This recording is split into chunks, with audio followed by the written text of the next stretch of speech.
राष्ट्र सर्वप्रथम, राष्ट्र सर्वप्रथम, राष्ट्र सर्वप्रथम, राष्ट्र सर्वप्रथम।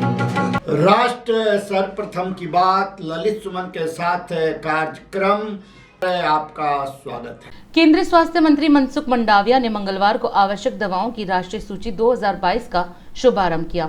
इस वर्ष की सूची में 27 श्रेणियों में कुल 384 दवाएं शामिल हैं। इस सूची में कार्डियोवैस्कुलर दवाएं, संज्ञाहरण और तंत्रिका संबंधी विकारों में उपयोग की जाने वाली दवाएं, संक्रामक विरोधी दवाएं आदि शामिल हैं।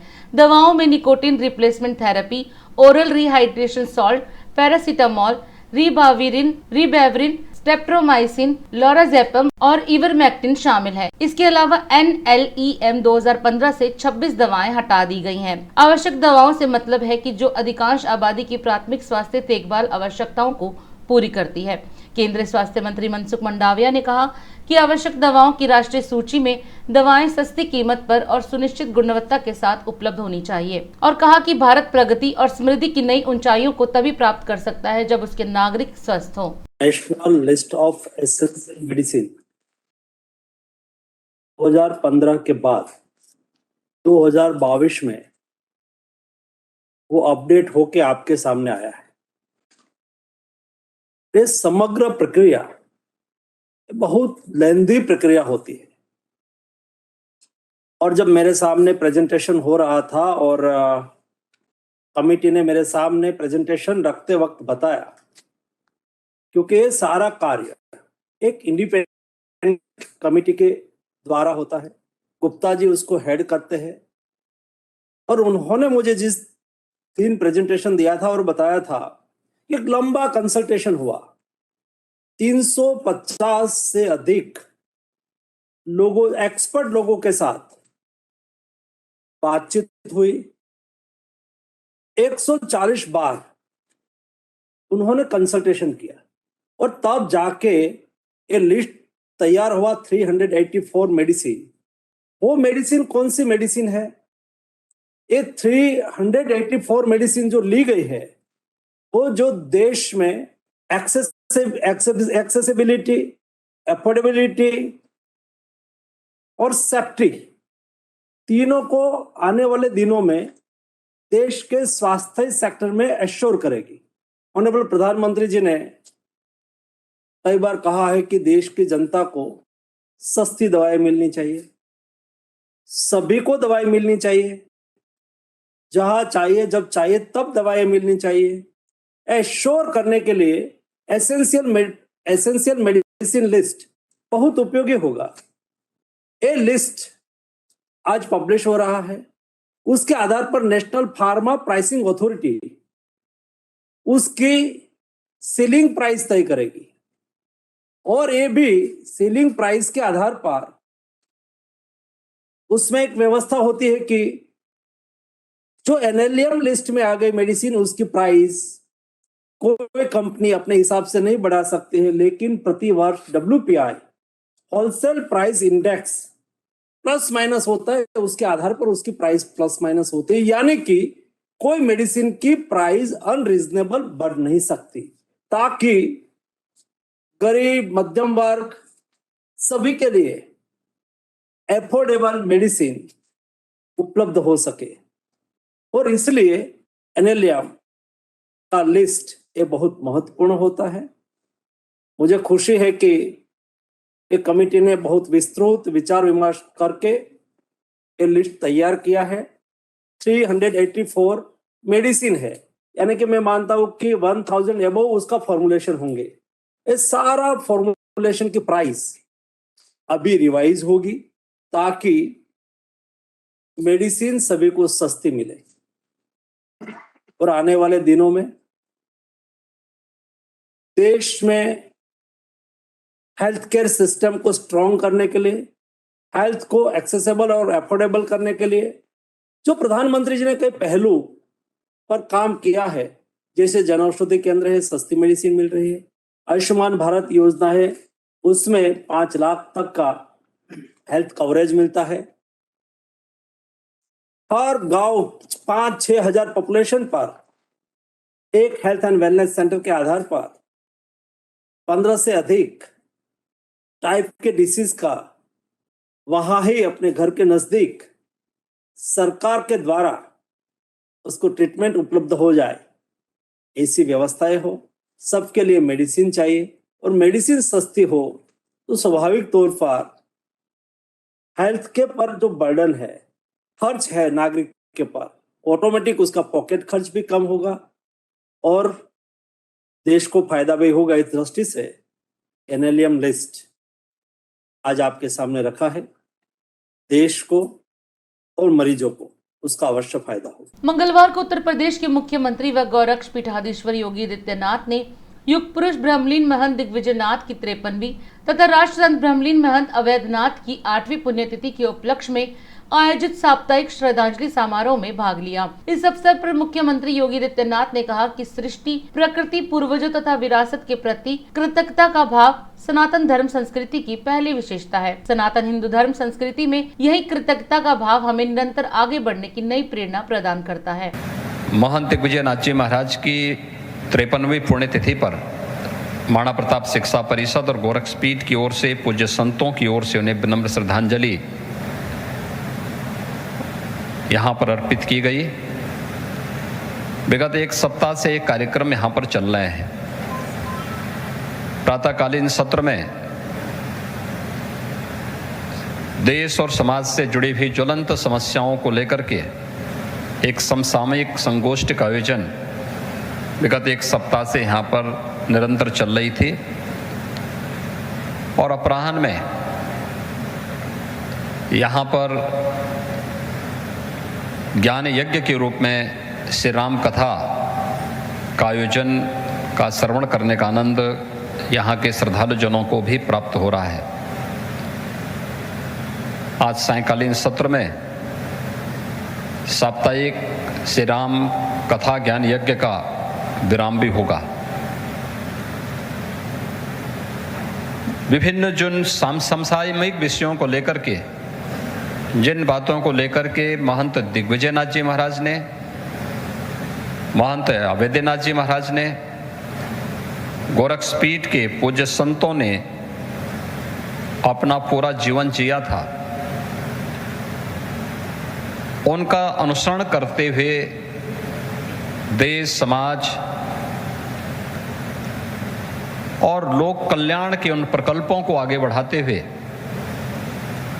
कितना हम आगे बढ़े हैं, कितना हमने कुछ किया है, इन्हीं सब बातों का आंकलन करने और अपने पूज्य आचार्यों के प्रति कृतज्ञता ज्ञापित करने के लिए श्रद्धांजलि साप्ताहिक समारोह का एक कार्यक्रम गोरक्षपीठ में प्रतिवर्ष आयोजित होता है। सनातन हिंदू धर्म इस बारे में हमें हमेशा एक नई प्रेरणा प्रदान करता है। हमारे यहाँ जब हनुमान जी लंका में जा रहे होते हैं तो उनसे मेनाक पर्वत के द्वारा जो प्रश्न पूछा जाता है वह सनातन धर्म की ही परिभाषा पूछी जाती है कि आखिर सनातन धर्म है क्या। और उस समय उन्होंने बहुत सहजता के साथ एक बात कही थी कि किसी के द्वारा अगर आपके लिए कोई आप पे कृपा की गई है तो उसके प्रति कृतज्ञता ज्ञापित करना ही कृते च प्रति कर्तव्यम ऐसा धर्म सनातन। यानी सनातन धर्म किसी के द्वारा आप पर की गई कोई कृपा और उस कृपा के लिए कृतज्ञता ज्ञापित करना,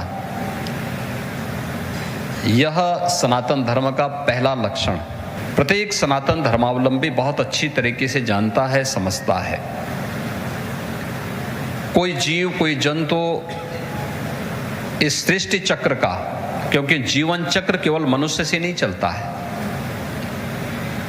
जड़ और चेतन दोनों का जब बेहतर समन्वय होता है जब जीवन चक्र चलता है।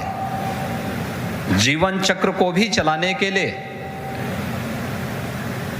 यहाँ पर वनस्पतियां भी हैं, हर जीव जंतु भी है, इन सब के महत्व को भी सनातन धर्म ने स्वीकार किया है। गोरक्षपीठ की परंपरा सनातन धर्म के मूल्यों और आदर्शों के प्रति तो सदैव समर्पित भाव के साथ कार्य करती रही है। इसके साथ ही शिक्षा के क्षेत्र में, स्वास्थ्य के क्षेत्र में,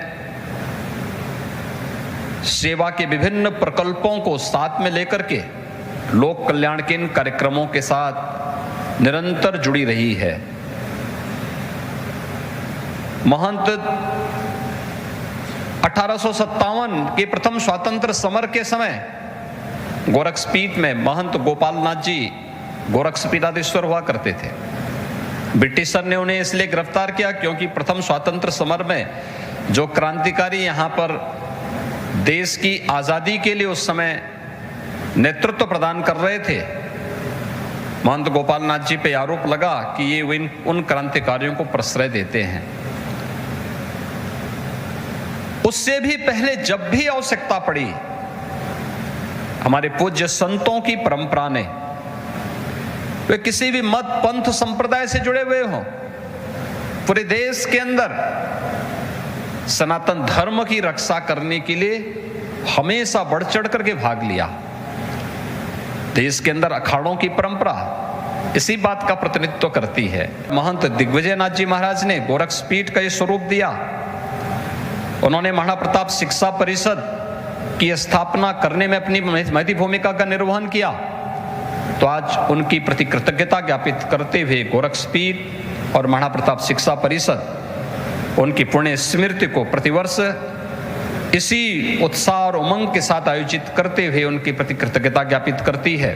विद्वज्जनों के प्रति हृदय से धन्यवाद ज्ञापित करते हुए पूज्य महंत दिग्विजय नाथ जी महाराज को कोटि कोटि नमन करते हुए अपनी विनम्र श्रद्धांजलि भी देता हूँ। ओम शांति। और अधिक खबरों के लिए आप हमारे YouTube चैनल दैनिक इंडिया दर्पण को अभी सब्सक्राइब करें और नोटिफिकेशन के लिए बेल आइकन को प्रेस करना ना भूलें।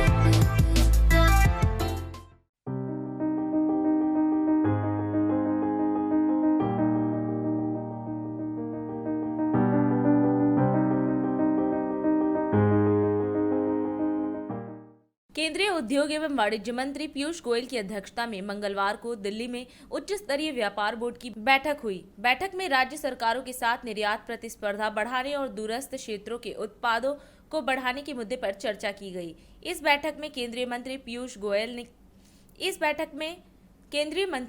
गोयल के अलावा बोर्ड में विभिन्न राज्यों, केंद्र शासित प्रदेशों के प्रतिभागी और सार्वजनिक और निजी क्षेत्रों के वरिष्ठ अधिकारी शामिल हुए। इस अवसर पर केंद्रीय मंत्री पीयूष गोयल ने कहा कि देश प्रगति की ओर तेजी से दौड़ रहा है। आने वाले 30 सालों में हमारी इकोनॉमी 35 से 45 ट्रिलियन डॉलर होगी। भारत की आर्थिक प्रगति के लिए केंद्र व राज्य सरकारों को मिलकर काम करना होगा। पिछले 7-8 सालों में सरकारी कामों में पारदर्शिता आई है। पीयूष गोयल ने कहा कि अगर हम सभी अपने काम और कर्तव्य के प्रति ईमानदार रहेंगे तो भारत को विश्व गुरु बनने से कोई नहीं रोक सकता। पूरी बैठक में इंटरैक्टिव रहेंगे, बातचीत के दौरान अपनी बातें रखें, जो विषय पे हमें कुछ कहना है बताएं। उपलब्धियों की बात करने से कोई हमें लाभ नहीं होने वाला। हमें आगे भविष्य कैसा तय करना है उस पर चिंता करें, उसकी चर्चा करें। तो कृपया करके जिसने भी प्रिपेयर्ड टेक्स्ट आए हैं वो हमें दे दें, हम उसको शांति से अच्छी तरीके से बाद में पढ़ के उसका निचोड़ निकाल लेंगे। Will find out what is the juice in those interventions that each one of you had planned to make, which are in form of written text, and we'll take appropriate action on that. So the entire meeting is going to be interactive. I don't know how Secretary has prepared it, whether we are going to have an interaction after every presentation or at the end.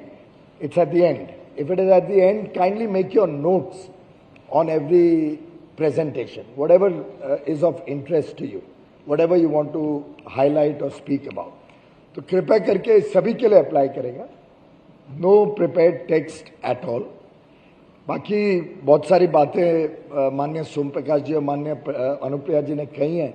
मैं सिर्फ इतना कहूँगा कि पूरी दुनिया की नजरें आज भारत पर टिकी हुई हैं। भारत का जो आर्थिक प्रगति की संभावनाएं दुनिया देखती है, शायद हम में से कुछ लोग कमजोर पड़ते हैं उसको समझने में। We are demonstrating weakness in grabbing these huge opportunities that are there across the world. But the world is looking at India as an emerging superpower. Every analysis that I do, and I did one just before I was going out for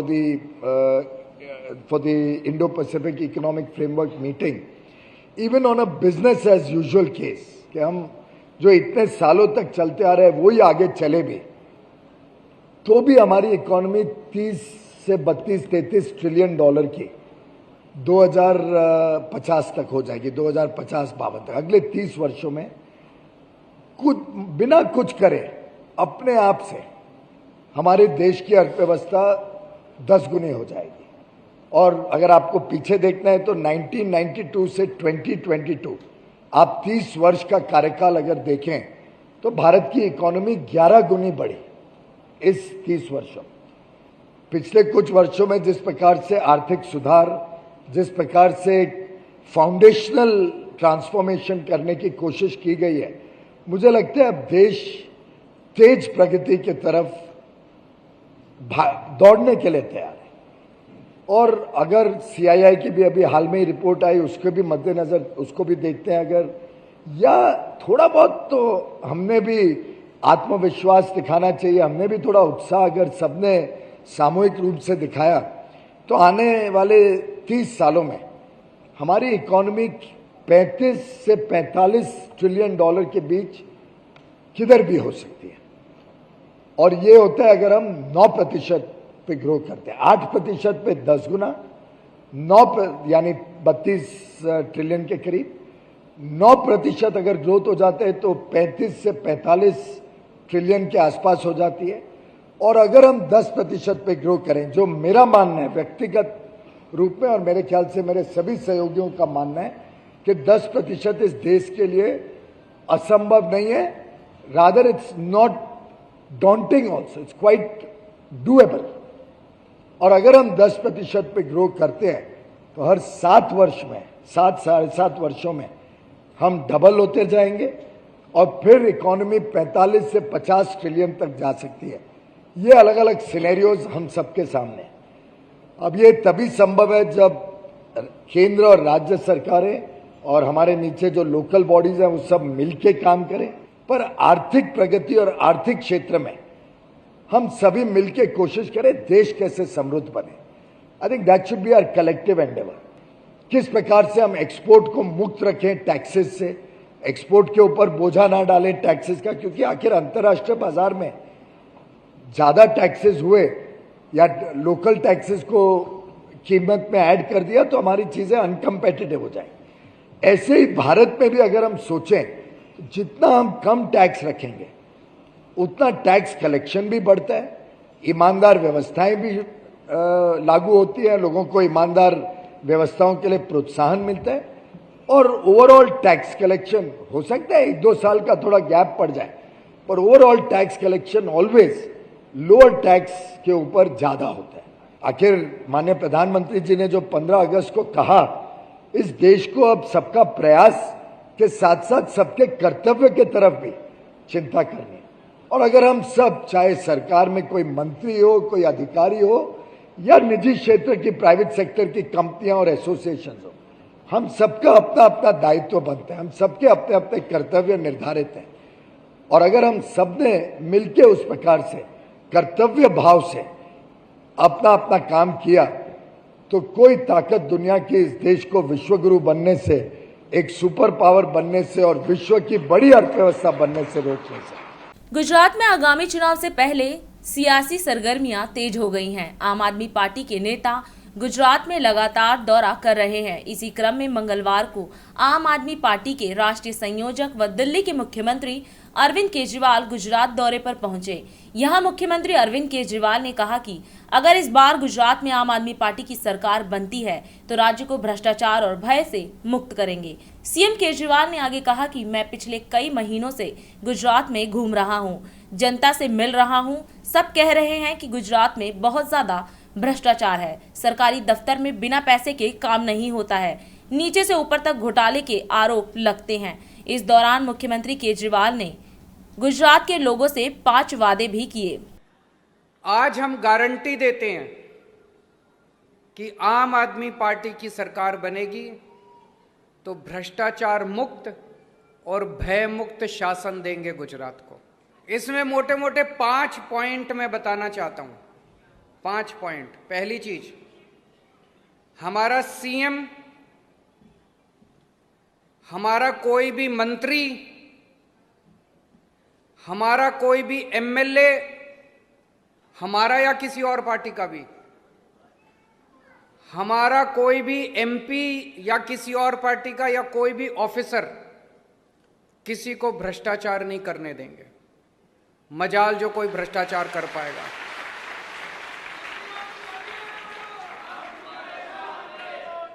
अगर कोई भ्रष्टाचार करेगा तो सीधा jail जाएगा, उसे बख्शा नहीं जाएगा।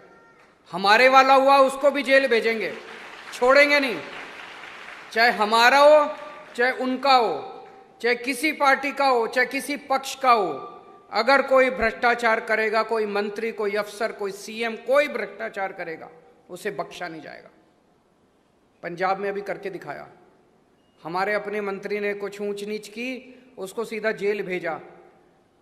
भारत के 75 साल के इतिहास में आज तक कभी नहीं हुआ कि किसी पार्टी ने अपने मंत्री को उठा के जेल भेज दिया हो।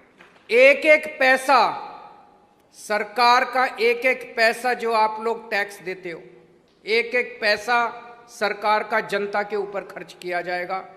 चोरी बंद की जाएगी। ये लोग जो सारा पैसा उठा के स्विस बैंकों में ले जाते हैं, ये लोग जो सरकारी पैसा अपने दोस्तों में बांट देते हैं, अरबपति दोस्तों में बांट देते हैं, ये बंद किया जाएगा। कोई पैसा अब गुजरात का स्विस बैंक में नहीं जाएगा। अब गुजरात सरकार का कोई पैसा अरबपतियों में नहीं बांटा जाएगा। गुजरात का सरकार गुजरात की 6 करोड़ जनता के बीच उनके विकास के लिए खर्च। जब सरकारी दफ्तर में जाता है अपना काम कराने के लिए, उसको बिना पैसे दिए काम नहीं किया जाता। आम आदमी पार्टी की सरकार बनने के बाद मैं आपको गारंटी देता हूं, हर व्यक्ति का हर काम बिना रिश्वत दिए सरकार के अंदर किया जाएगा। किसी भी विभाग में कोई रिश्वत देने की जरूरत नहीं है। उल्टे आपको सरकारी दफ्तर में जाने की जरूरत नहीं है। अगर आपको अपना कोई काम कराना है, ऐसी व्यवस्था करेंगे कि सरकार से कोई कर्मचारी या सरकार से कोई अफसर आपके घर आएगा, आपका काम करके जाएगा। आपको दफ्तर जाने की जरूरत नहीं है, आपको किसी दलाल के पास जाने की जरूरत नहीं है। दिल्ली में हमने door step delivery of services लागू किया है। हमने एक फोन नंबर जारी कर दिया है 1076, उस पर आप फोन करो। आपको किसी भी सरकारी विभाग से कोई भी काम कराना है, आप बताओ कि मेरे को राशन कार्ड बनवाना है, मुझे बिजली कनेक्शन लेना है, मुझे पानी कनेक्शन लेना है।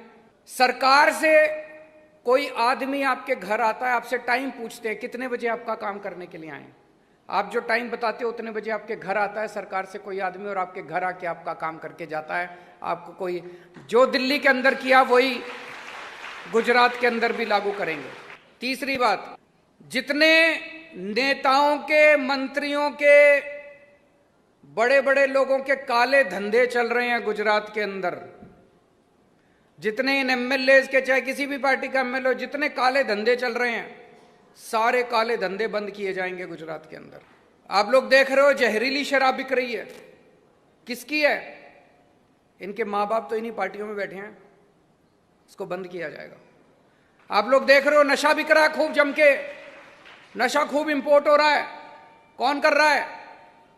उनके माँ बाप इन्हीं पार्टियों में बैठे हैं, इसको बंद किया जाएगा। जितने काले धंधे हैं इनके मंत्रियों के, इनके अफसरों के, जितने जिनके भी काले धंधे हैं, सारे काले धंधे बंद किए जाएंगे। चौथी बात, ये पेपर फूटने का सिलसिला बंद करेंगे। पिछले 10 साल में जितने पेपर फूटे हैं, इन्होंने सारे मामले बंद कर दिए। उसको दोबारा खोलेंगे सारे मामलों को। जितने 10 साल में पेपर फूटे हैं, उनके जितने मास्टरमाइंड सरकार में और इनमें बैठे हैं पार्टियों में, सब लोगों को पकड़ पकड़ के जेल में डालेंगे, किसी को बख्शा नहीं जाएगा। और 5वीं बात, मैं जितनी बार गुजरात आता हूं, मुझे लोग आके कान में बोलते हैं, सर ये बहुत बड़ा घोटाला हो गया। रोज बताते हैं ये घोटाला हो गया। जितने बड़े बड़े घोटाले इनके कार्यकाल के अंदर हुए, सबकी जांच कराई जाएगी और दोषियों को जेल, इनसे पैसा रिकवर करेंगे। ये पैसा किसका था? ये पैसा गुजरात की जनता का था। जितना पैसा इन्होंने लूटा है, सारा पैसा रिकवर करेंगे। एक एक पैसा रिकवर किया जाएगा और उस पैसे से आपके स्कूल, आपके अस्पताल, आपकी बिजली, आपका पानी, आपकी सड़कें, वो सारा बनाएंगे। कांग्रेस नेता अजय कुमार ने प्रेस वार्ता कर आम आदमी पार्टी के राष्ट्रीय संयोजक और दिल्ली के मुख्यमंत्री अरविंद केजरीवाल पर जमकर निशाना साधा। अजय कुमार ने एक प्रेस वार्ता में कहा कि दिल्ली सरकार ने पिछले 8 सालों में विज्ञापनों पर 1000 करोड़ रुपए खर्च किए हैं। उन्होंने कहा कि साल 2015 में आम आदमी पार्टी ने टीवी और अखबारों को 81 करोड़ रुपए का विज्ञापन दिया था, जबकि 2017 से 18 में 117 करोड़ रुपए का विज्ञापन दिया था। 2019 में आम आदमी पार्टी ने 200 करोड़ और 2021 से 22 में 490 करोड़ रुपए के आसपास का विज्ञापन दिया था। अजय कुमार ने कहा कि दिल्ली की पूर्व मुख्यमंत्री शीला दीक्षित के कार्यकाल के दौरान दिल्ली सरकार का एडवर्टाइजमेंट बजट सिर्फ 11 करोड़ रुपए का था। कांग्रेस नेता अजय कुमार ने केजरीवाल और पंजाब की भगवंत मान सरकार पर निशाना साधते हुए कहा कि पिछले 6 महीने से पंजाब सरकार कर्मचारियों को सैलरी नहीं दे पा रही है, लेकिन चैनलों और अखबारों को करोड़ों के विज्ञापन दिए जा रहे हैं। आज का प्रेस कॉन्फ्रेंस 4 भाग में है। एक, हम लोग प्रकाश डालेंगे विज्ञापन पर और विज्ञापन वाली राजनीति, जिससे प्रेस को कमजोर किया जाता है, विज्ञापन दे दे करके अलग अलग चैनलों और अलग अलग लोग को। किस तरह से आम आदमी पार्टी कर रही है अपने काम। दूसरा, दिल्ली मॉडल पर थोड़ा सा आपको बता देंगे, क्योंकि ये दिल्ली मॉडल इतना बड़ा फेक मॉडल है, उसके बारे में जानकारी देंगे। तीसरा जो है आम आदमी पार्टी का, अरविंद एंड एक्टर्स पार्टी का करप्शन के बारे में। और लास्ट,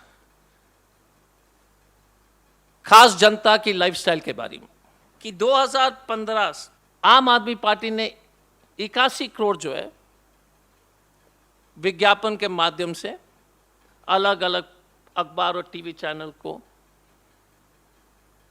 एडवर्टाइजमेंट दिया था। फिर 17-18 में 117 करोड़,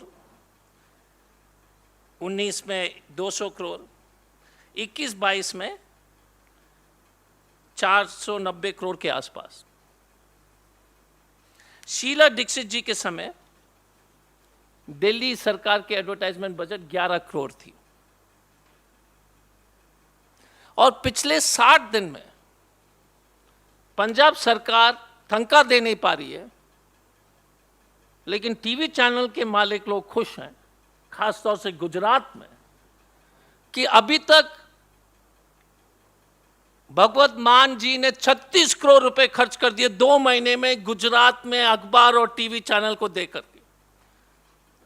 दिव्या भास्कर, संदेश, फूल छाप, सब टीवी चैनल्स को जो है, अगर कोई टीवी चैनल छूट गया था तो आप जरूर जो है उनसे सवाल जवाब कर सकते हैं। इन्होंने 36 करोड़ पिछले 2 महीने में, पंजाब सरकार ने 36 करोड़ के विज्ञापन दिए गुजरात में, और तनख्वाह देने के लिए इनके पास पैसे नहीं है। दिल्ली मॉडल के बारे में हर लोग चर्चा करते हैं, तो एजुकेशन पर ही आते हैं।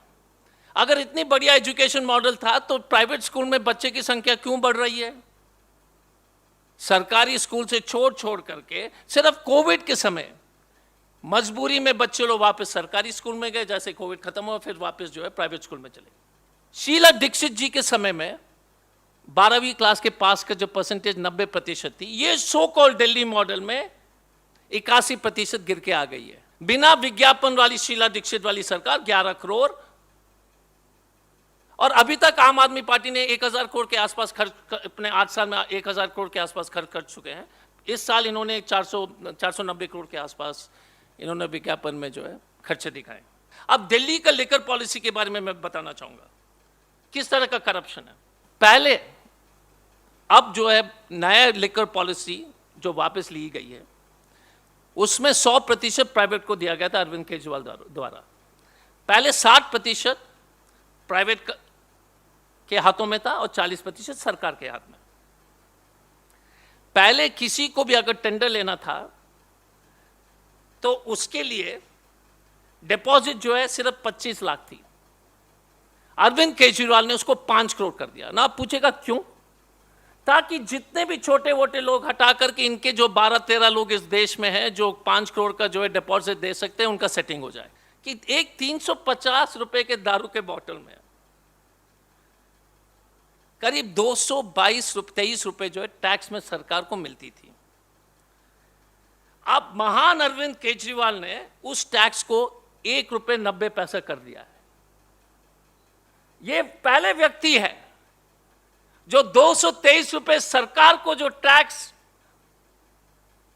आ रही थी उसको 2 रुपए कर दिया और बोलता है कि ये दुनिया का सबसे अच्छा पॉलिसी है। Please understand the corruption. अगर आपने प्राइवेट कंपनी को जो है 220 रुपए हर बोतल पर जो है प्रॉफिट दिलाया है तो आप समझ सकते हैं कि ये पैसा कहां जा रहा है। जा रहा है गुजरात के चुनाव में, हिमाचल के चुनाव में, इनके मंत्री के पॉकेट में, इनके घर में, इनके बैंक अकाउंट में।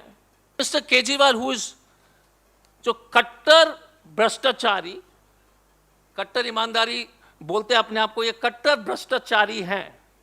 कट्टर आप देख लीजिए ना, आपको दिन भर सुनाते हम कट्टर ईमानदार है, कट्टर ईमानदार है। ये यार दारू को 220 रुपए को जो है टैक्स कम करके 2 रुपए करना कट्टर भ्रष्टाचारी का नहीं कारनामा नहीं तो किसका है?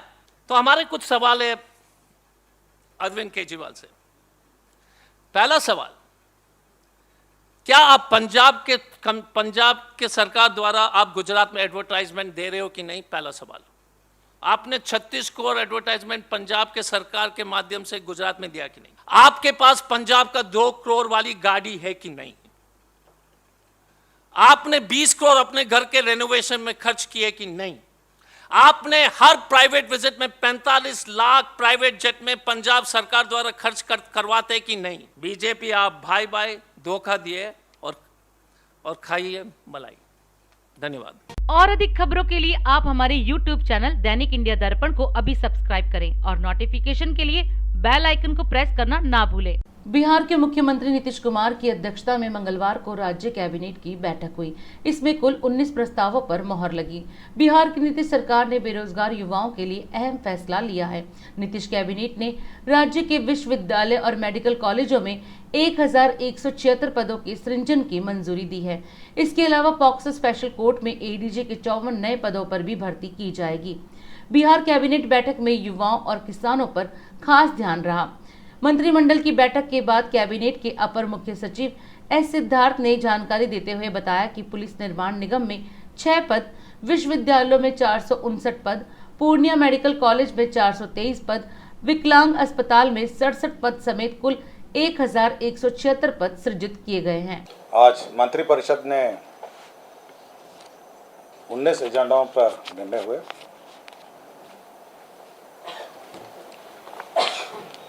आज मंत्रिपरिषद ने 2 मामलों में बिहार आकस्मिकता निधि से अग्रिम की स्वीकृति दी।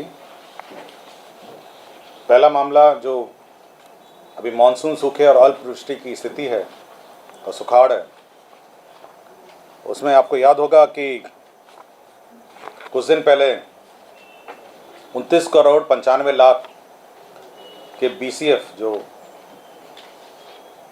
आकस्मिकता निधि से एडवांस की स्वीकृति दी गई थी, आज अतिरिक्त 60 करोड़ इसी मद के लिए आकस्मिकता निधि से स्वीकृति दी गई। तो एक महत्वपूर्ण एजेंडा है जो इस पर आज स्वीकृति दी गई। इसके साथ साथ हमारे जो मद्य निषेध उत्पाद विभाग के द्वारा अभियान चलाए जा रहे हैं, उस अभियान के संचालन के लिए 25 करोड़ की राशि बिहार राज्य आकस्मिकता निधि से स्वीकृति दी गई। इसी से आपको जानकारी होगा, विभिन्न अभियान चलाए जाते हैं, रेड किए जाते हैं, ड्रोन से भी रेट किए जाते हैं, तो उसी का व्यय के लिए यह राशि की स्वीकृति दी गई। नगर विकास एवं आवास विभाग भागलपुर के अंतर्गत स्मार्ट सिटी के अंतर्गत 1309 करोड़ की योजना स्वीकृत थी। अब उसको रिवाइज करके 980 करोड़ की योजना मंत्री परिषद ने स्वीकृति दी।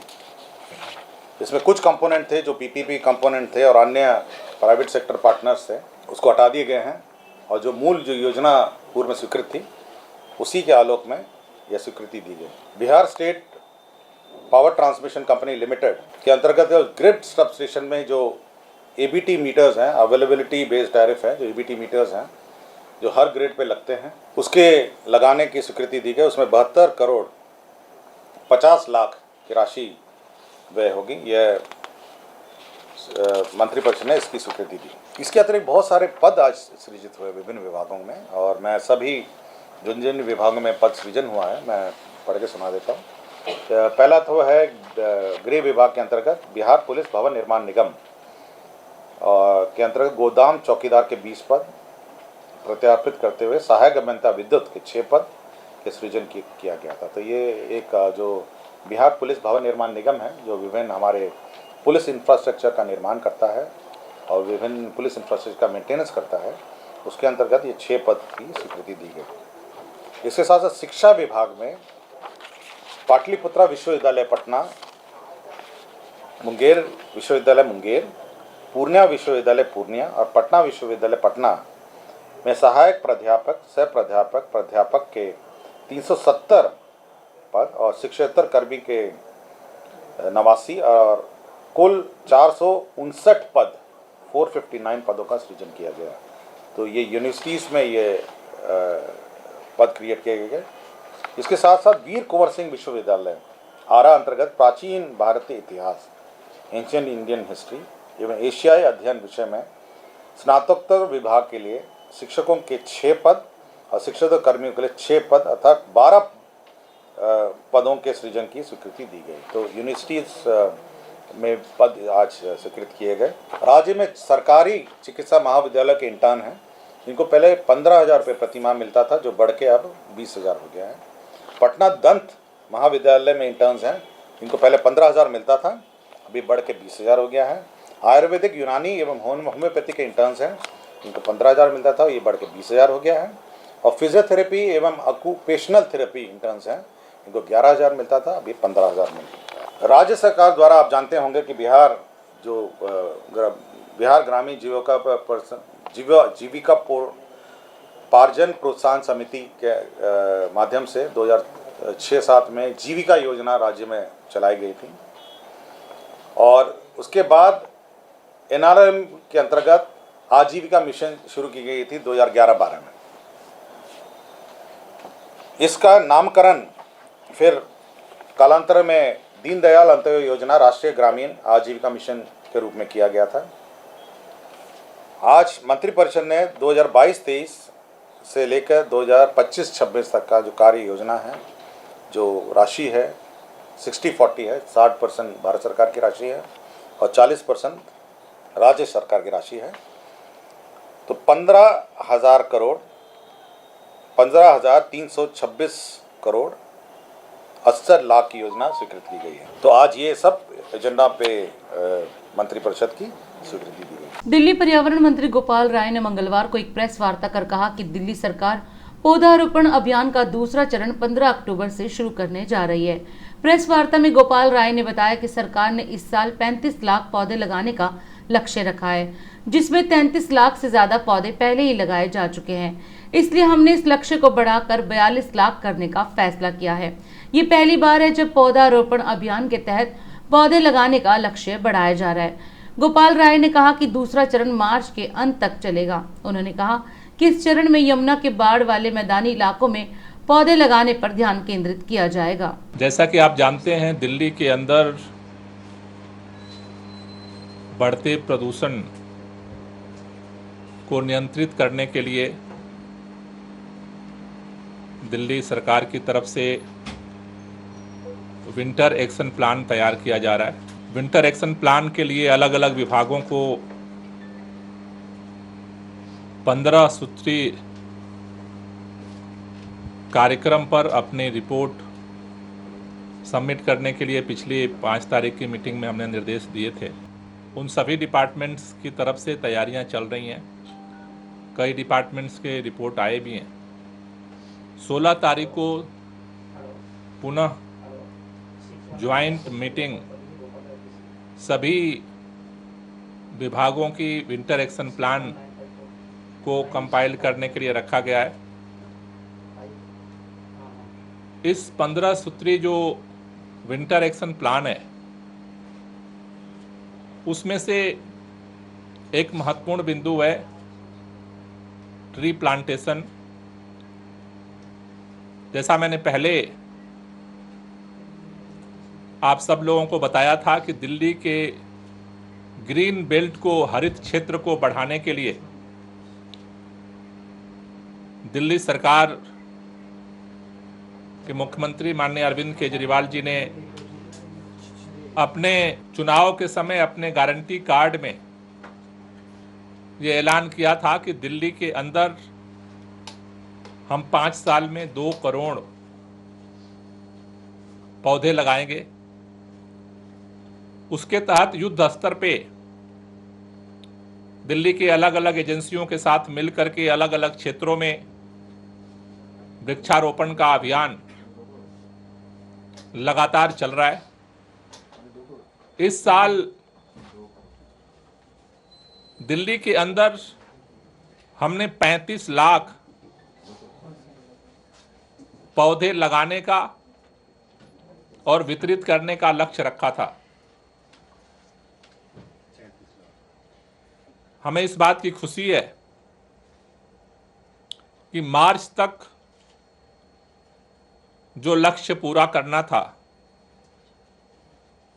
सभी एजेंसियों के सहयोग से 35 लाख में से लगभग 33 लाख से ज्यादा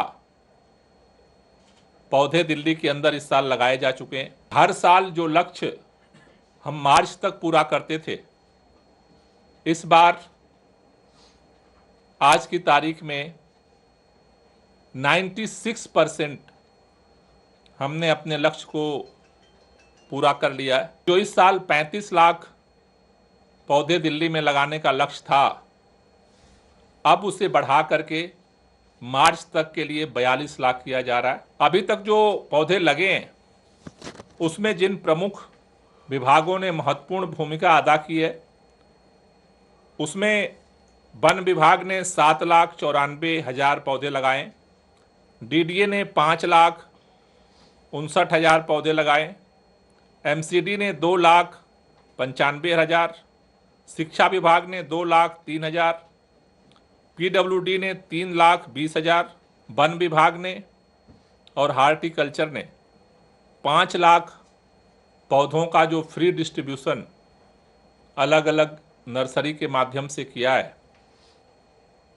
जिन एजेंसियों ने आगे बढ़ कर के तत्परता के साथ वृक्षारोपण अभियान को सफल बनाने में महत्वपूर्ण भूमिका अदा की है, उनको हम आगे सम्मानित करने का भी काम करेंगे। हमने पहले भी forest research institute Dehradun, Pusa, अलग अलग एजेंसियों के साथ थर्ड पार्टी ऑडिट करवाए थे। इस साल जो पौधे लगे हैं उनका भी थर्ड पार्टी ऑडिट का निर्देश जो है वो सभी विभागों को दिया गया है। दिल्ली में हर साल हम यमुना के फ्लड पेन में उस इलाके में पहले ही वृक्षारोपण करते थे। थर्ड ऑडिट की रिपोर्ट में हमें पता चला कि वहाँ पर ज़्यादा पौधे मर जा रहे हैं, उनकी डेथ रिपोर्ट ज़्यादा है। उसको हमने स्टडी कराया तो पता चला कि बारिश से पहले जब पौधे लगाए जाते हैं और जब यमुना में फ्लड आता है तो उस दौरान वो पौधों का सर्वाइवल रेट कम हो जाता है, वो डेड हो जाते हैं। फ्लड पेन में हमने अभी कोई पौधे नहीं लगाए। बारिश के बाद अब 15 अक्टूबर से जो सेकेंड फेज हम शुरू कर रहे हैं वो ज़्यादातर यमुना का जो खादर का इलाका है वहाँ पर वृक्षारोपण को हम फोकस करेंगे।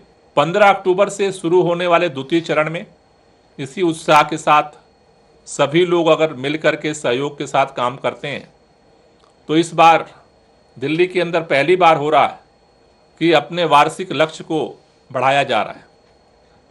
तो हमें भरोसा है कि 35 लाख की जगह जो 42 लाख पौधे लगाने का लक्ष्य हमने मिलकर रखा है उसको हम पूरा कर पाएंगे और दिल्ली को हम और हरा भरा करके दिल्ली के जो प्रदूषण के खिलाफ लड़ाई है उसमें हम और मजबूती प्रदान कर पाएंगे। और अधिक खबरों के लिए आप हमारे YouTube चैनल दैनिक इंडिया दर्पण को अभी सब्सक्राइब करें और नोटिफिकेशन के लिए बेल आइकन को प्रेस करना ना भूलें। दिल्ली प्रदेश कांग्रेस कमेटी के वरिष्ठ प्रवक्ता व पूर्व विधायक आदर्श शास्त्री ने प्रदेश कार्यालय में आयोजित एक प्रेस वार्ता को संबोधित करते हुए भाजपा और आम आदमी पार्टी पर जमकर निशाना साधा।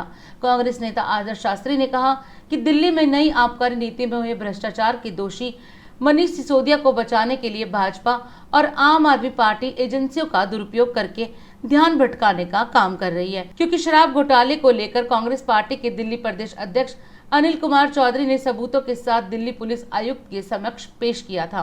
प्रेस वार्ता में आदर्श शास्त्री ने कहा कि दिल्ली कांग्रेस ने दिल्ली सरकार द्वारा 1000 बसों की खरीद और मेंटेनेंस के लगभग 4200 करोड़ के घोटाले को उजागर करके सीबीआई और गृह मंत्रालय को जांच की मांग के साथ शिकायत दर्ज कराई थी। उन्होंने पूछा कि डीटीसी घोटाले के 1 वर्ष बाद तक भी सीबीआई ने पीई की जांच क्यों नहीं की। आदर्श शास्त्री ने कहा कि कांग्रेस पार्टी मांग करती है कि जब भ्रष्टाचार हुआ है तो जांच पूरी होनी चाहिए और आबकारी नीति और डीटीसी घोटाले के दोषियों को सजा भी मिलनी चाहिए। देखिए, ऐसा है कि जो ये डीटीसी का पूरा इंक्वायरी है इसमें सबसे बड़ी बात यह है कि जब पहले कांग्रेस पार्टी के कंप्लेंट पे एक इन्वेस्टिगेशन बनाई गई तो सबसे पहले तो इन्वेस्टिगेशन के लिए उसी डिपार्टमेंट के हेड को क्यों जिम्मेदार बनाया गया इस इन्वेस्टिगेशन का, यानी कि एक ऐसी इन्वेस्टिगेशन जिसमें उस इन्वेस्टिगेशन का जज और उस इन्वेस्टिगेशन का प्लेयर दोनों एक व्यक्ति कैसे हो सकता है,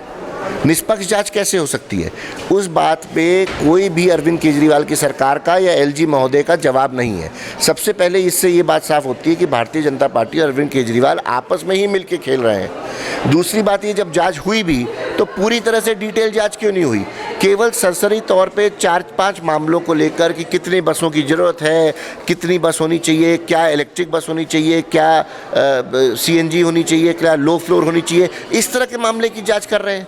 क्यों नहीं डिटेल में गए, इस बात पे डिटेल में इंक्वायरी की गई कि कौन कौन सी कंपनी किस रेट पे बस सप्लाई कर रही है, बस की रेट क्या है, एएमसी के रेट क्या है, इस सारी बातों पे। और अगर बस की रेट और एएमसी के रेट अलग हैं, उसके अलावा जो बस बनाने वाली कंपनी है वो जब बस बना के भेज रही है तो कितने साल की वारंटी दे रही है, इस सब बातों पे ना चर्चा करके, गहराई में ना जा करके क्लीन चिट देना, एक ऐसी कमेटी का क्लीन चिट देना जो एलजी को रिपोर्ट करती है और जिसका अफसर अरविंद केजरीवाल के अंडर काम करता है, ये क्या दर्शाता है? ये सब बातें इससे साफ होती हैं। देखिए, हमारी अपनी डिलिमिटेशन की पूरी एक कमेटी है और उसकी हम लोग जांच कर रहे हैं, वो सारी डिटेल्स हमारे पास भी आ गए हैं। इसमें जो डिलिमिटेशन की एक्सरसाइज करी गई है, 250 वार्ड की लिमिट की गई है, उसको हम लोग अपने डिस्ट्रिक्ट प्रेसिडेंट के माध्यम से, विधानसभाओं के माध्यम से हर जगह जल्दी मीटिंग बुला के उनकी डिस्कशन कर रहे हैं। और क्योंकि इसमें डिलिमिटेशन में कई वार्ड को कम किया गया है, कई विधानसभाओं के वार्ड को कम किया गया है और कई जगह जहां 4 वार्ड, जो बड़े विधानसभा थी वहां पे तो कम किया ही गया है, जहां कई विधानसभा में 4 वार्ड थे वहां भी 3 किए गए हैं। तो उस तहत से कई जगह ये चर्चा थी कि वार्ड में 60,000 की वोटर लिस्ट लगभग रखी जाएगी, मगर सरसरी तौर पे मैं ये आपको बता रहा हूँ कि पहले ही लेवल में हम देख रहे हैं कई वार्ड ऐसे हैं जहाँ पे 80-85 हज़ार वोटर लगभग हो रहे हैं। तो हम ये समझते हैं कि इतने ज़्यादा वोटर, जहाँ पे ये गाइडलाइन थी कि 65-60 हज़ार से ऊपर वोट नहीं होंगे, 85,000 80,000 वोट अगर होते हैं एक वार्ड में, तो मुझे ऐसा लगता है कि उसको दोबारा से एक बार देखने की ज़रूरत है। बराबरी, लगभग हर वार्ड का साइज़ बराबर होना चाहिए, वो नज़र नहीं आ रहा है। देखिए, आबकारी नीति का घोटाला तो सामने है, मनीष सिसोदिया जल्दी जेल जाएंगे।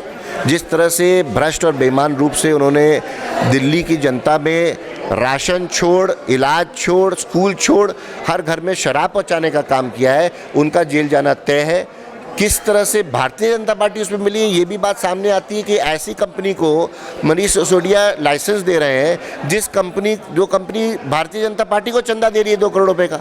तो ये तो दोनों को आपस में ये सवाल लोगों के सामने खड़ा हो जाता है कि आपस में इनकी क्या साठगांठ है, क्या गेम है आपस में, कि एक कंपनी जो भारतीय जनता पार्टी को चंदा दे रही है उसको लाइसेंस शराब बेचने का मनीष सिसोदिया दे रहा है। तो ये तो तय है कि ये लोग आपस में मिले हुए हैं और ये बिल्कुल निश्चित रूप से इसमें जो बेईमानी में ये विलीन है, ये हम लोग के दिल्ली के लोगों के सामने आएगी बात, और दिल्ली के लोग पूरी तरह से इन ठगों को बाहर करेंगे। देखिए, जिस तरह से जांच चल रही है, मुझे नहीं लगता कि कोई समय ऐसा होगा जिसमें इसमें ये बच सकते हैं। जल्द ही जैसे ही इंक्वायरी पूरी होगी, क्योंकि मुझे ऐसा लगता है कि अपने सारे सबूत वगैरह ये लोग इकट्ठा कर रहे हैं, सारे डॉक्यूमेंट अपने तैयार कर रहे हैं, और सीबीआई और ईडी के तहत मनीष सिसोदिया, अरविंद केजरीवाल की सरकार अंदर जाएगी। और अधिक खबरों के लिए आप हमारे YouTube चैनल दैनिक इंडिया दर्पण को अभी सब्सक्राइब करें और नोटिफिकेशन के लिए बेल आइकन को प्रेस करना ना भूलें। अब वक्त है देश दुनिया की धड़ाधड़ 10 खबरों का। सीएम योगी की राह पर चलेगी धामी सरकार। अब उत्तराखंड में भी सदस्यों का होगा सर्वे। सीएम पुष्कर सिंह धामी ने जारी किया बयान। पश्चिम बंगाल की राजनीति में एक बार फिर घमासान। भाजपा नेता शुभेंदु अधिकारी को पुलिस ने हिरासत में लिया। जलती कार देखकर महाराष्ट्र सीएम एकनाथ शिंदे ने रोका काफिला। आधी रात में अपने वाहन से निकलकर एकनाथ शिंदे ने ड्राइवर की मदद। पूर्व राज्य मंत्री एसपी वेलुमणि के आवास पर विजिलेंस का छापा। विरोध करने पर 7 विधायक हिरासत में। भारत करेगा G20 की अध्यक्षता। साल भर में आयोजित होगी 200 से अधिक बैठकें। मध्य प्रदेश के धार में शराब तस्करों ने एसडीएम की टीम पर किया हमला। एसडीएम और तहसीलदार हुए घायल। हालांकि करोड़ों रुपए की अवैध शराब पकड़ने में कामयाब हुई एसडीएम की टीम। 5G लॉन्चिंग से पहले रिलायंस इंडस्ट्री के मालिक पहुंचे भगवान का आशीर्वाद लेने नाथ द्वारा। मुकेश अंबानी के साथ परिवार की होने वाली पुत्र वधू राधिका मर्चेंट भी रही मौजूद। नीतीश को लगा एक और बड़ा झटका। मणिपुर के बाद अब दमन और दीव में जदयू के 15 पंचायत सदस्य भाजपा में हुए शामिल। तेलंगाना के सिकंदराबाद में इलेक्ट्रिक बाइक चार्ज करते समय शोरूम में लगी आग, 8 लोगों की मौत। कम होता नजर आ रहा देश में कोरोना का कहर। पिछले 24 घंटे में 4,369 नए मामले। राष्ट्र सर्वप्रथम की बात ललित सुमन के साथ कार्यक्रम में हम आज आपसे विदा लेते हैं। राष्ट्र सर्वप्रथम, वंदे मातरम, जाग उठा है भारत। राष्ट्र सर्वप्रथम, राष्ट्र सर्वप्रथम, राष्ट्र सर्वप्रथम, राष्ट्र सर्वप्रथम।